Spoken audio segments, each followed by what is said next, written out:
They're saying the case has to be trial ready. The truth of the matter is they've had years to litigate this case. We filed the TRO motion. That's true, but we're ready.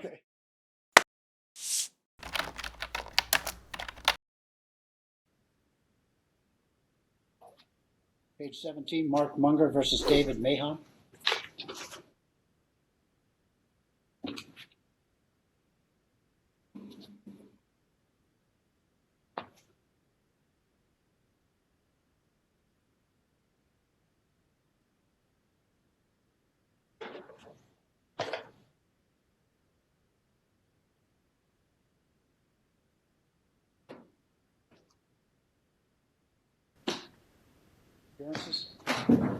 Good morning, Your Honor. Brenoch Wirthlin on behalf of plaintiffs, Mr. Munger, Mr. Mahon. Third-party plaintiffs? I'm sorry?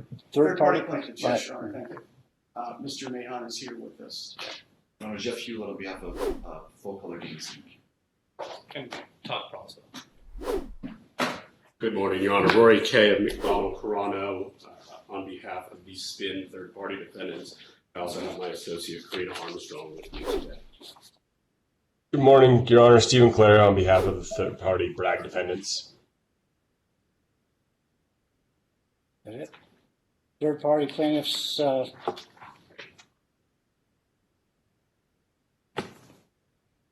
Intellectual Properties Holding LLC et al. Motion to set bench trial on equitable claim and for preferential trial setting on remaining claims. Yes, Your Honor. Thank you. Appreciate that. And Your Honor hit exactly on something that I came across as I was preparing everything. I sometimes refer to third-party plaintiffs just as plaintiffs and third-party defendants as defendants because it's easier the third party. Right, I understand. Yeah. So I wanted to start out, Your Honor, with our preliminary aspect of our motion, addressing the fact that this is not a motion for reconsideration. The third-party defendants try and turn it into something that it's not. It's textbook straw man fallacy, Your Honor. They can't attack the merits of our motion, so they pretend it's something that it isn't. This is not a motion for reconsideration. We have never asked the court to bifurcate just the injunctive relief claim. In this case, that's what we're doing. This is separate. We had previously asked the court, well, there had been a motion filed to clarify the 5-year rule, but that didn't ask for bifurcation or trial setting. That was separate. Then there was a motion that was withdrawn, which the court acknowledged we can do that. And then we filed a motion for a trial setting on all claims. And the court, in its discretion, denied that request. We respect that. We have a different approach in this motion, which is unique. Although it's my understanding that the court had raised the issue at an earlier hearing that I was not at. With respect to this aspect of setting just a trial on the injunctive relief claim. I say injunctive relief or equitable claim. It is an injunctive relief. I understand. Are there any other equitable claims pleaded? That's the only equitable claim that plaintiffs have pled. Yes, basically seeking a permanent injunction, right? Correct. Exactly. Before the facts have been determined as to whether or not an injunction should issue, right? Well, it's separate than that, Your Honor. That goes to kind of one of the arguments that they made in their opposition, which is inaccurate. What they do is they try and conflate the issues related to the breach of contract claim, which is the 14th claim for relief, with the permanent injunction, which is related to the a separate aspect of that contract. And I do apologize, Your Honor. We did file our reply because of the shortage of time last night.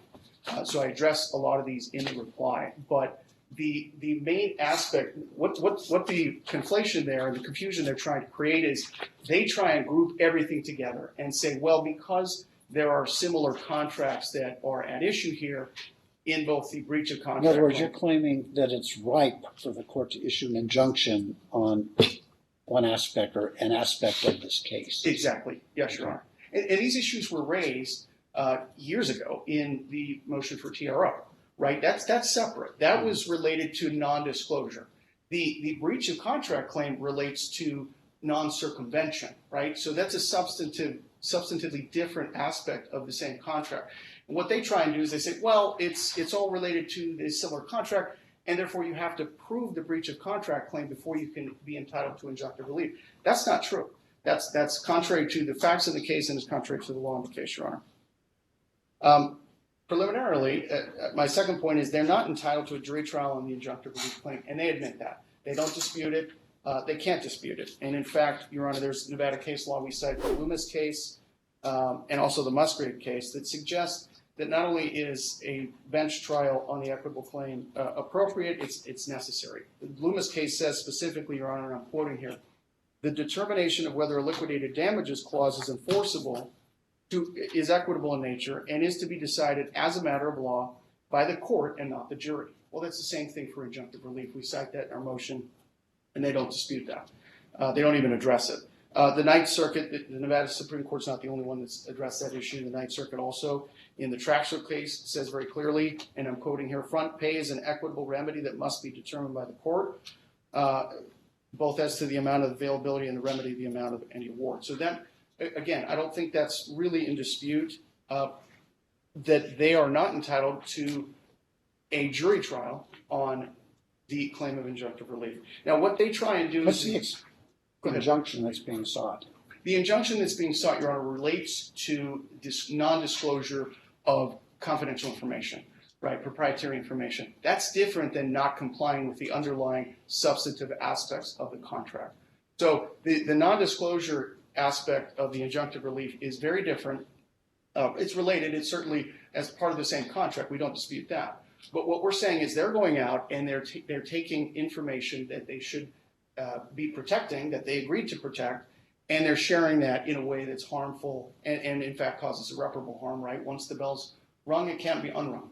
That's related to, but not inextricably intertwined with the substantive breaches of the contract, which are the subject of the 14th claim for relief. So they're different. They're related, but they're different. They're not inextricably intertwined. They try and bring them together, but they're not. They also, Your Honor, on the issue of bifurcation specifically, we point to the Awada case. And they say, well, the Awada case involved a request for injunctive relief that was rescission. Exactly, Your Honor. So what they try and do is they say, well, it's a different equitable claim. And so Mr. Mahon's not entitled, third-party plaintiffs are not entitled to a bench trial or bifurcation because it's a different equitable claim. But that's not what the Awada case says. What the Awada case says very clearly, and again, I'm quoting here, Your Honor, on this issue of first impression, we conclude that Nevada district courts have discretion to bifurcate legal and equitable claims in a single action and to first conduct a bench trial on an equitable claim. So they don't limit it. The Awada case does not say, could have, but it did not say, plaintiffs are entitled to bifurcation on a claim for rescission. They said plaintiffs are entitled to bifurcation on equitable claims. And then the legal claim can be separated out and tried at a different time. And that's all we're looking for at this point. And it's not inextricably intertwined with the other claims, is what you're saying. That's exactly right, Your Honor. Now they oppose that. They say, well, there's this Verner case. The Verner case in the Nevada Supreme Court where bifurcation was inappropriate, held to be inappropriate by the Nevada Supreme Court. That's true. But that's also a very different case. In that case, what the Nevada Supreme Court said was that the trial court had abused its discretion by separating out liability and damages. That's a very different situation. This is an equitable claim and non-equitable claims, which, again, they're not entitled to that jury trial on the equitable claim. They acknowledge that. So the Verner case is very distinguishable from the instant case and not inextricably intertwined. Related, but not inextricably intertwined. The other point they go to is they cite a few cases and they say, well, plaintiffs, third-party plaintiffs have to prove success on the merits, right? You got to prove success on the merits. There are some cases out there. They cite this. Well, I guess for permanent, you do have to prove success on the merits. Well, in certain Not circumstances. just reasonable probability of success on the merits. Right. Not likelihood of success. Right. Your Honor's right. In certain circumstances, that's true, right? In some cases, you have to show success on the merits before you get a permanent injunction, right? At the early stage, it's a little different. Later on, you got to prove success on the merits. But that's a little different in this case. What they cite, and the cases that they cite show that. They cite the Edmo case, Your Honor. The Edmo case is a federal district court case with facts that, frankly, could not be more different. In that case, there was a transgender prisoner who had gender dysphoria, who had sued for an affirmative injunction, right? The transgender prisoner had sued and said, force the state to pay for my gender confirmation surgery. And the district court in Idaho had said, okay, and had granted that injunction. Now, that was an affirmative injunction. That was an injunction to do something, not stop doing something. And on appeal, the appellate court said, well, we're not really sure that this is even wrong, that the court, that the state had failed to pay for this surgery. But even if it was, you, meaning the transgender prisoner plaintiff, have to prove that you're entitled to that before we can uphold this affirmative injunction requiring the state to pay for it. Very different case here. This is a situation where what we're alleging is that they're taking information that they confidentially have, that they agreed to protect, and they're going in there sharing that to our irreparable detriment. That is more similar, Your Honor, much more similar to the U.S. Supreme Court cases we cite, the Grant case and the Swift and Company case in our reply. In those cases, what the U.S. Supreme Court said, and I'm just going to quote very briefly here, they said that permanent injunctive relief, quote, can, of course, be utilized even without a showing of past wrongs. But the moving party must satisfy the court that relief is needed. The necessary determination is that there exists some cognizable danger of recurrent violation. So that's the issue here. We're saying they've used this information improperly, they've disclosed it improperly, and they can continue to do that. That is an imminent threat of a recurrent violation. We also cite the Swift & Co. case, again from the United States Supreme Court, where they state, quote, an injunction may issue to prevent future wrong, although no right has yet been violated. So it's distinct. It's related to the substantive breach of contract claim, but it's distinct. They're constantly using this information. And what we cite in the Heidkamper case, Your Honor, is the correct standard, which is an imminent threat of harm. Right? That's what we're going to have to prove. And in that case, the court said, quote, to obtain a permanent injunction, a party must show an imminent threat of irreparable harm for which there is no adequate remedy of law. Now, that's certainly our burden. That's our burden at the trial. We're going to have to show an imminent threat of irreparable harm. We're going to have to show potential, as the U.S. Supreme Court stated very clearly, we're going to have to show cognizable danger of recurrent violations, right? But we don't have to prove, contrary to what they're arguing, that the past wrong has already occurred. Effectively, their argument is that we're not entitled to injunctive relief, ordering them to put the gun down until we can prove that they've already pointed at us and pulled the trigger. And that's wrong. That's not what injunctive relief is. And in fact, the Heidkamper court said very clearly, and again I'm quoting, it is not necessary to wait for the actual occurrence of injury since, if this were required, the purpose for which the relief is sought would in most cases be defeated. That's what we're addressing here. Now, we did bring an earlier motion, and the court saw fit not to grant a preliminary injunction, but the harm is imminent, it is cognizable, and it is recurrent. And so we're entitled to see if we can prove in front of this court entitlement to a permanent injunction. All right, if you would now, I have to move on here, but if you would address the contentions of third-party defendants regarding the ripeness for this motion relative to discovery and all of that. Sure. They don't really go into anything specific. They just basically say, well, they actually cite to the Monroe case, Your Honor. The Monroe case is a Nevada Supreme Court case, and what they say, they do a short quotation. But what they say the Monroe case says is that the case has to be trial ready before there's an injunctive, a separation bifurcated trial on the injunctive relief claim. That's not what Monroe says. Monroe does not say that anywhere. That's what they're saying. They're saying the case has to be trial ready. The truth of the matter is they've had years to litigate this case. We filed the TRO motion. That's true, but we're ready. We're ready to do it, though. You're right. That's our point. Is that we, and in fact, this was all brought to their attention on the injunctive relief issue years ago when the TRO motion was filed. So they knew exactly what was going on. They knew exactly what we were alleging. And yes, Your Honor's correct. We've had years to litigate, but we're ready to go forward on that claim, on the injunctive relief claim. Now, we do ask that the remaining claims be set for a jury trial 7 to 8 months out, right? So there's still, time if they want to do some litigation on those issues. They're related to the equitable claim, but they're not inextricably intertwined. They're similar, but of course, the issues are going to touch on each other, but they're not inextricably intertwined. So the court can do exactly what the court did in AWADA, set the claim for a bench trial, which is also, and then separately have the legal claims in front of a jury. That would also be consistent, Your Honor, with NRCP 42B to expedite and economize the action. Holding the trial on the injunctive relief claim is going to focus and narrow the issues for the trial on the remaining claims. It may lead to settlement discussions. It may lead to a resolution of the case. We don't know. But we do know that it's definitely going to focus and narrow those issues to economize the case consistent with 42. Finally, Your Honor, my last point is they make an argument, which I don't fully understand, that we're trying to extend the 5-year rule. We're not. We didn't ask for that. I'm not sure that you can ask for that. We made the argument that the 5-year rule doesn't run until May 2024. They didn't even oppose that. They didn't address that. So frankly, Your Honor, under the case law we cite, we believe that argument should be deemed admitted, but we're certainly not trying to extend it. We want the case resolved. Thank you, Your Honor. Thank you. Okay. Thank you, Your Honor. Rory Kay, on behalf of the spin defendants, I'll note this was a joint opposition. Mr. Caloiaro joined it for his Bragg defendants. I'll let him take over his part afterwards.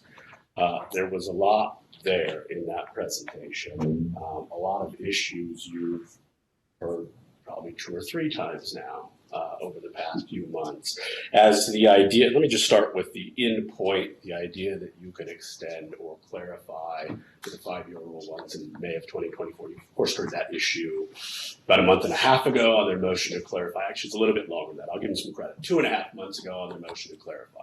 You already ruled on it and said that argument is not ripe until November when we contend the 5-year rule runs, because we haven't moved to dismiss under Rule 41. So the idea that we've waived that argument, I don't really understand, but I want to start the substance, and I'm going to break this down into the bifurcation aspect versus the preferential trial setting aspect, because we argued the preferential trial setting stuff 3 weeks ago. Your Honor denied it, and before we could even get an order in front of you. In fact, one judicial day after your minute order denying that aspect of relief, they've refiled this motion again, asking you for a preferential trial setting, arguing under Karstoffen and Monroe that somehow this case is any more trial ready a day after you denied it through that minute order than it is now. It isn't. We haven't done any discovery. There's been nothing that has changed with respect to that aspect of their requested relief. But I want to start with bifurcation, Your Honor's question, as to whether they're actually asking you to determine or enter a permanent injunction before the merits determination has been made. And that's exactly what they're asking for. I note that they call this an equitable claim for relief, and they try and frame it as only involving a permanent injunction. But that's not what it is at all. In fact, if we go to their actual pleading, and this is their consolidated Second Amendment counterclaim and third-party complaint filed on November 22nd of 2021, I'll direct you to the caption and the title of the 19th claim for relief, Your Honor. It says quite clearly breach of NDA and injunctive relief against Spin, Bastion, and all of the other third-party defendants. What it is, it's 2 claims. It's a claim for breach of the NDA that then flows into injunctive relief that, for reasons unknown to me, they've alleged is 1 claim instead of separating it out. And we know that because in their actual allegations, and I'll direct you to paragraph 856 of this claim, it says, based on the facts alleged herein, Munger, Spin, Bastion, etc., are in breach of their respective NDAs in paragraph 860, it says the same third-party defendants' continued breaches of the NDA have and will continue to cause irreparable harm. Now, that should be the end of the inquiry right there, right? Somebody has to determine whether those breaches has occurred, because as they're alleging in this cause of action, the injunction doesn't arise until someone finds that there's been a breach of the NDA. Who is that person? The jury. They're asking you to, in essence, I guess, try a breach of NDA cause of action along with this permanent injunction cause of action out of order, backwards. And they say that we've waived our right to a jury. Your Honor knows we were added into this wonderful party 2.5 years after it had already begun. Of course, the original plaintiffs demanded a jury. It was already set for a jury trial. Under Rule 38, we didn't have to then again make a demand for a jury trial because Your Honor had already set all of these claims for a jury trial. So, first of all, I would respectfully say that you do not have the discretion to bifurcate the injunctive relief claim. It's not even an equitable claim as they contend it is. It's a breach of the NDA claim for which they ask you to enter injunctive relief. That's in their own title to the cause of action. But even if you could, you still have to get over the Rule 42 hurdle, and they have to show that somehow trying, I guess, this NDA breach twice would somehow be more economical and more convenient for the parties, the court, and the witnesses, and not otherwise prejudice my clients. You already dealt with that issue 3 weeks ago when you heard the motion to bifurcate. I guess they're asking you to hold 2 separate trials with the same witnesses, the same parties. That's anything but economical or efficient. It wouldn't narrow the issues at all. In fact, the issues are going to be the same, right? They're first, if they want to enforce the NDA, the first element they have to show you is a valid and enforceable agreement. Could it be contended by them that they're in effect seeking specific performance of an NDA? I don't think they could make that. They certainly haven't pleaded that contention. If they were, again, they still have to prove the classic elements that there's a valid contract for you to enforce. The other thing, and I think this is one thing Does that require a jury? What's that? Does that require a jury to make that determination? There is an as to whether or not enforceable there's a valid contract that's... Or that there's been a breach, yeah, sure. In specific performance requires a breach too, right? You don't get, in the classic case of a home buyer and a home seller and the transaction going wrong, someone doesn't get to come to you and say, Judge, I want specific performance without showing that there's been a breach of the underlying purchase and sale agreement. Same thing with a misappropriation of trade secrets claim. Before you get to the permanent injunction, somebody has to find that there's been misappropriation. But I also want to point out here the idea that you can separate this and try it in a day. You're going to have to determine what is confidential information under this NDA. And to do that, first of all, I noticed that they don't actually reference the definitions in the NDA, but it's the classic trade secrets, it's highly sensitive commercial information, know-how, formula, processes, etc. That in and of itself will be the subject of expert testimony. Because we've got to define what the confidential information even is. Of course, as Your Honor knows from 3 weeks ago, we don't have any expert disclosure deadlines. No parties have disclosed experts. And so the idea that you can bifurcate this and simplify things, even if you had the discretion to do so, I just don't think it's accurate, Your Honor, for all the reasons we've already argued about ad nauseum. As to the preferential trial setting, again, I'm not going to go into this in detail, other than I will say that nothing has changed since you denied it. 3.5 weeks ago, we took one deposition of a non-party, had nothing to do with the NDA between my client, Spin Games, and Full Color Games, Inc. There's been no discovery on the merits of the NDA, its enforceability, or any of the confidential information they purport to enjoin. And then the other thing they don't get over is, as Your Honor remembers from 3 weeks ago, Mr. Mazij, who is a defendant in this 19th claim for relief, he only answered the complaint 4.5 weeks ago. And so they're asking you, I guess, to force him to go to trial on an injunctive relief claim and a breach of the NDA claim on 2.5 months' notice. It's not proper. It's not proper today for all the reasons you found 3 weeks ago. And so we would ask you to deny the motion. And I'm happy to answer any questions. Well, there are situations where the court, on a motion for preliminary injunction, consolidates the motion of trial on the merits. That happens sometimes, not often. And Your Honor, I would have expected them to ask you for that relief. It's September of 2023. We came in February of 2019. I would have expected them to ask you for that relief about 4.5 years ago.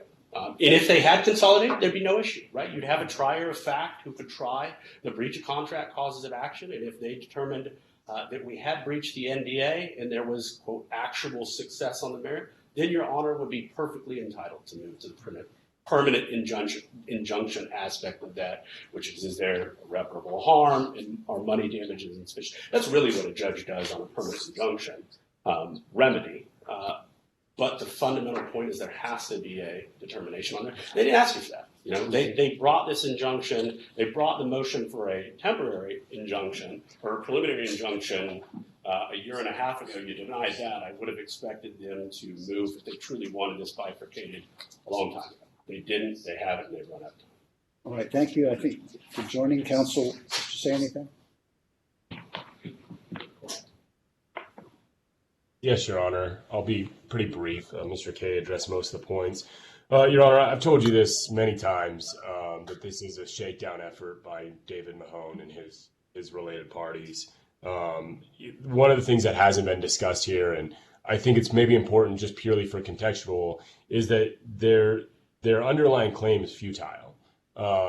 This issue was squarely before the court, and with respect to their preliminary injunction, both the Bragg parties and the spin parties certified to this court that none of the information has been disclosed, and all the information that was given to the spin parties has been maintained by the spin parties. So, as best I can understand their claim, which, as Mr. Kay mentioned, is both a breach of an NDA and injunctive relief to prevent the disclosure or permanent disclosure, that issue's already been dealt with via parties certifying that nothing's been done and nothing's been given. The court, they have no evidence to disprove that fact. There's no evidence that they've sought or received that's demonstrated any sort of disclosure. So on its face, the request to have a trial on something is futile. And I'm guessing to the extent the court was willing to give them the extraordinary relief, to the extent we didn't file an immediate writ, I'm guessing the next thing you'd have is a summary judgment motion on your desk, because there's no evidence of any sort of misappropriation or disclosure. And as best I can understand opposing counsel's argument, they're seeking the injunctive relief not related to Spin's breach of the contract, but the injunctive relief is related to prevent disclosure, which again, there's been none. We've certified that to the court and have identified a custodian of that information, identified that it's been completely sandboxed, identified not only that Bragg has had no access to it, but Bragg doesn't want any access to it. I think we've told you that in our opinion, this stuff is worthless, and not valuable in any way, shape, or form, and that's why Bragg's totally ignored it, setting aside the issue with this case. And then the only other thing, Your Honor, is there's no NDA with any of the Bragg parties, right? We've told you that this is a poorly pled and overly pled complaint from the beginning. It's those kitchen sink pleadings that the court hates. There's an allegation of an NDA against the Bragg parties. We asked for any sort of contractual agreements during discovery. None were provided. So again, at least to any of the Bragg parties, this claim is likely futile because there is no NDA agreement. So we can't be bound by an NDA that we're not party to. There's no contractual agreement whatsoever between our parties. Our parties weren't even aware of substantively Mr. Mahon prior to this litigation. So that's all I have, Your Honor. All right, thank you. Last word. Thank you, I appreciate that. Real quick, just address a few points there. We did conduct a deposition of Mr. Munger, very important. He was the plaintiff. We have a deposition set Monday. We have several that we have tried to set these for months and will be done very shortly within the next couple of weeks. And we anticipate if the defendants will show up for their depositions. We do also believe, Your Honor, it's absolutely incorrect that we're trying to seek an injunctive relief on the breach of the well, they just say breach of the contract, right? They lump them together. There are different provisions that are at issue. The disclosure of confidential information, again, that's an imminent threat. It doesn't require a showing of past harm. It shows the hazard of recurrent violations or an imminent threat of violations of disclosure of that information. And that's what we've alleged, Your Honor. That's the injunctive relief that we've alleged. This won't be two trials of the same exact issues with the same exact witnesses, because there are two different provisions of this contract, and multiple contracts, by the way, that are at issue. When they talk about this issue in terms of, there's no NDA as to certain parties or no requirement of non-disclosure. It goes to successors and assigns, Your Honor. It goes to the entire group of third-party defendants because because of the situation that they find themselves in. We think this is a one-day trial on this injunctive relief claim. Your Honor, it won't take more than that. It'll be extremely short and focused. Courts have, as I'm sure the court does many times, have evidentiary issues on injunctive relief matters, certainly even preliminary. In this case, it would be a trial, evidentiary hearing on the injunctive relief and our ability to prove the entitlement to a permanent injunction. And again, they're arguing the merits. That's separate from, that goes to the weight of the evidence, Your Honor. We're entitled to get in front of the court and see if we can prove that. If the court determines we haven't, then that's one thing. That's fine. With respect to the parties, once again, we raised that issue formally with the TRO motion years ago. They point out Mr. Mazij. Now they didn't raise that in their opposition, so we object to them raising it here. But even if the court wants to entertain that argument, we are willing to stipulate to dismiss Mr. Mazij as it pertains to the 19th cause of action for injunctive relief, and not go forward with him. The other parties have been in it since we filed this motion years and years and years ago. They said, again, going to the merits, they said there's been no breach or breach of the NDA, and they certified that to the court, Your Honor. With all due respect, there's no plaintiff in the country has to take defendant's word when they say they haven't done something wrong or in violation of the contract.